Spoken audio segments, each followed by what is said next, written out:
İyunun 15-də Yaşad Fondunun və Asan Könüllüləri Təşkilatının birgə təşkilatçılığı Tabia Group və Lənkəran Springs Wellness Resort Otelinin tərəfdaşlığı ilə növbəti Yaşad düşərgəsinin açılış mərasimi keçirilib. Düşərgədə ümumilikdə 400-ə yaxın şəhid övladının iştirakı nəzərdə tutulur. 7 həftə davam edəcək düşərgə proqramı ərzində uşaqlar üçün əyləncəli və maarifləndirici fəaliyyətlər, təlimlər, teatr tamaşaları, ekskursiyalar, tanınmış şəxslər və qurum rəhbərləri ilə görüşlər təşkil olunacaq. Eyni zamanda psixoloqların iştirakı ilə fərdi və qrup terapiyaları, konsultasiyalar, konsert proqramları keçiriləcək.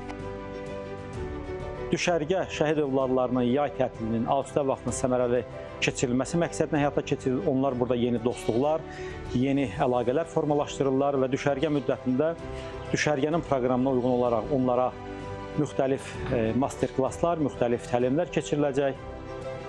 Hər bir düşərgə 5 gecə 6 gün əhatə edir. Düşərgələrdə şəhidlərimizin 10, 11 və 12-13 yaş kateqoriyasında olan övladlarının iştirakı nəzərdə tutulur.